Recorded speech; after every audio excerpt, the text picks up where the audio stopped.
Исәнмесез, эфирда яңалыклар чыгарылышы, студияда Лилия Гатина улга таба кайбер темалар турында кыскача.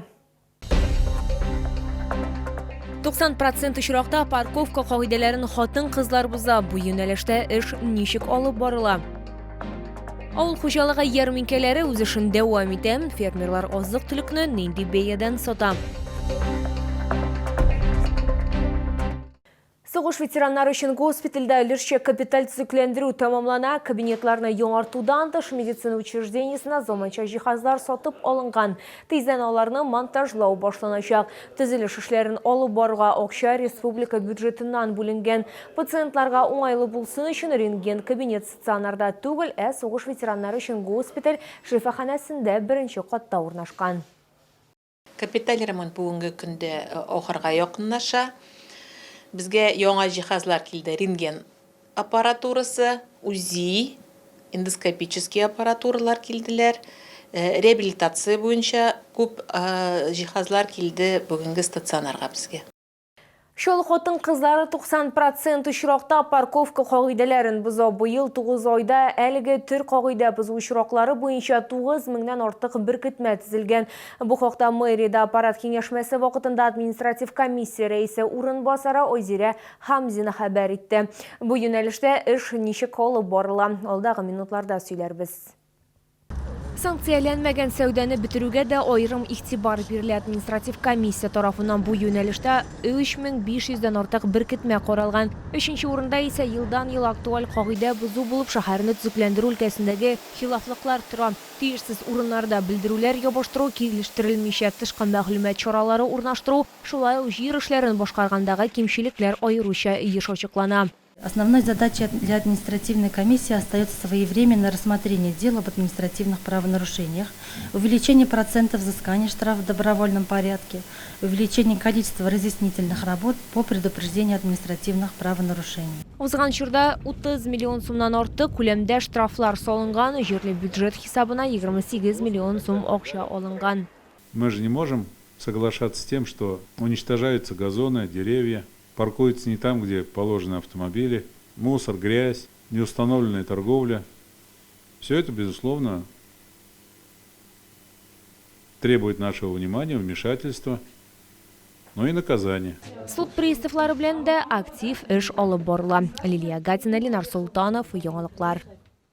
Бүген шулда өлкән буын декадасы тәмамланды. Шулай итеп, игелекле эшләр атналыгы да төгәлләнде. Бу көннәрдә пенсионерлар өчен концертлар оештырылды, мәктәпләрдә чәй өстәлләре әзерләнде. Бүген 40-нчы комплекс иҗтимагый үзләре рәисе һәм 40-03 йорты буенча җаваплы булган шәһәрдәшебез Исмагыйль Шәрифуллинны кутладылар. Аңа бу атнада 93 яшь тула. Тыл хезмәткәренә кунакка безнең төшерү төркеме дә барды. Хатырым утырткан гүлләр калды, мин аларны кисмимен.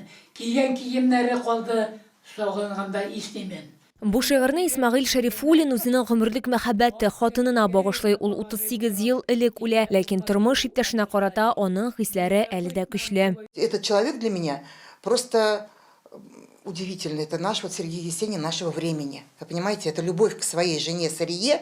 Он пронес всю свою жизнь, и поэтому он и мозг свой тренирует. Он одаренный, у него родной брат тоже пишет стихи. Аңа бик күп сынаулар үтәргә туры килә. Бөек Ватан сугышы башланганда Исмагыйль Шәрифуллин 11 яшьлек бала була. Ләкин аңа бик иртә өлкәнәергә туры килә. Мамадыш районы Уразбахты авылында эшли, көтүче була, сыер белән җир сөрә. Сталинградта сугыш булган вакытта безнең авылда күрнәдерие һавага карап торабыз. Менә шул сугыш чорында бик якты булып күрнәдерие Сталинградга ягы. Без Сталинградтан да больно ерак, конечно. Сорына бездә һавадан күрнәдерие что якты шунда Сталинградта сугыш барган чорда. 3 көннән Исмагыйль Шәрифуллинга 93 яшь тула. Өлкән яшьтә булуына да карамасан, ул әле нык дәртле, энергиясе ташып тора. Сканвордлар шише, рус һәм татар телләрендә шигырьләр яза һәм һәркемгә оптимистик рух тарата. Лилия Гатина, Эльмира Гайнетдинова, Сергей Вильданов, яңалыклар. Ял көннәрендә авыл хуҗалыгы ярминкәләре дәвам итә. Узган ял көннәрендә ипподром майданчыгында җиләк, җимеш, яшелчә, ит кебек җирле продукция сатылды. Фермерлар нинди бәяләр куйган? Тулырак халдагы минутларда сөйләрбез. Ралина Латыпова урман жилеклерин инде 17 ел сотайм. Бу ел айрыша авыр булган һава шартлары аркасында сазлы кырган һәм мүк җиләген җыю 23 отнага күчкән. Узган ел җиләк җимеш сату сентябрьдә башланса, бу ел уңышны җыю вакыты бер айга соңга калган. Нәкъ менә бу бәяләргә тәэсир итте дип саны чалыла. Әгәр 2022 елда 1 килограмм өчен 354 сум сорасалар, бу елны 500 сум. В мае месяце было очень холодно, особенно ночью. Вот когда вишня цвела, яблоня цвела, шиповник, заморозились вот эти цветочки. Поэтому я вот смотрю на рынке, и на ярмарке, и на рынке боярышника нет, шиповника нет, вишня дорогая была. Вот такие цены. Сатып алучылар әйтүенчә, алар кибетләргә караганда ярминкәләрдә азык-төлек сатып алуны күбрәк яраталар. Мында килгән сатучыларга рәхмәт. Алып килгән әйберләрен әйбәтләп сатып бетереп китәргә язсын.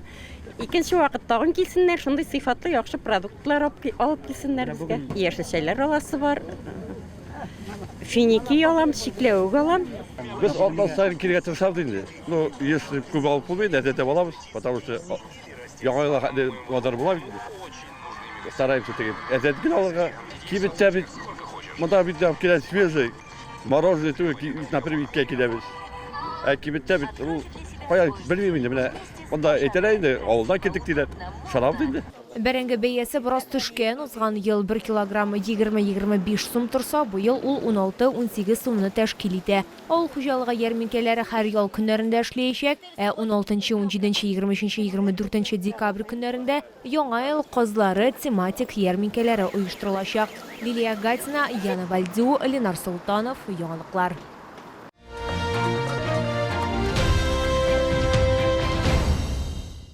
Барлык вакыйгалардан хәбәрдән булу татар эстрадасы йолдызлары тормышы файдалы киңәшләр буларның барысы турында да Шәһри Чаллы гәҗитеннән белергә мөмкин. Өстәвенә хәзер язылу кампаниясе дәвам итә. Яраткан гәҗиткә ничек язылып була? Бу хакта тулырак алдагы материалда. Biz аны сезнең белән карап укып китербез, ярамы? Альбина Шайгарданова Калкан кадет полиция мәктәбендә инде 17 ел эшләй. Бирдә ул татар теле һәм әдәбият дәресләрен алып бара. Альбина Шайгарданова сүзләренчә, ул үзенең тормышын Шәһри Чаллы газетасыннан башка күз алдына да китерми. Гәҗиткә мәхәббәтне ул бианасыннан ала. Соңрак ул үзе дә анда мәкаләләрен бастырып чыгара. Хәзер гәҗитнең файдалы киңәшләрен укучылары белән дә уртаклаша. Бүгенге көнгә хәтле газетада килә, өебезгә нур керде дип әйтәсе килә. Һәм ул газетаны менә шушы мәктәптә балаларга да кулланабыз, балалар белән дә укыйбыз. Бик иштәлекле газета. Һәм анда минем мәкаләләрем еш басылып тора. Шәһри Чаллы инде 33 ел шәһәрдәшләрне һәм тирә-якта яшәүчеләрне сөендерә. Һәрбер басылып чыккан гәҗит бирдә эшләүче журналистларның йөрәк түреннән чыгып язылган дип сөйли гәҗитнең баш мөхәррире Резида Юсупова. Без күбрәк кешеләр турында язарга тырышабыз. Язмышлар турында күбрәк безнең укучыларыбызны менә шул язмышлар темасы кызыксындыра, булган хәлләр, гыйбрәтле хәлләр. Аннан соң сәламәтлеккә кагылышлы безнең рубрикаларыбыз бик шундый сорап алына инде. Аннан соң дини рубрикабыз. Ташламалы язылу 2 октябрь пәнҗешәмбегә кадәр дәвам итәчәк. Исегезгә төшерәбез, яраткан басмага традицион рәвештә почта бүлекчәсе аша язылырга мөмкин. Шулай ук Шәһри Чаллы редакциясенә килеп язылып та була.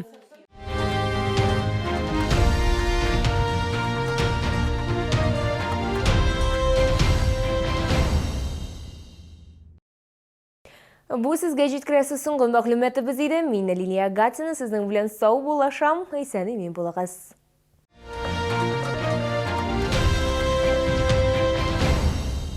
Успей купить куртку или пуховик за полцены. Только в октябре скидки до 50%. Магазин «Сибиряк», проспект Мира, 12А, остановка Медгородок, 9-й комплекс, 12А. В связи с расширением штата требуется слесари по сборке металлоконструкций, электрогазосварщики на полуавтомат. Опыт сборки металлоконструкций, хорошее чтение чертежей. Зарплата достойная, оформление в соответствии с ТК РФ.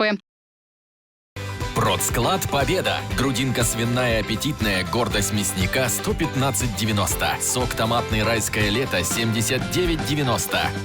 В производственную компанию «Рататек Кама» по изготовлению автокомпонентов из пластмасс требуется: оператора АПЛСУ зарплата 45 тысяч, обработчики зарплата от 40 тысяч. Телефон 8 960 076 88 01.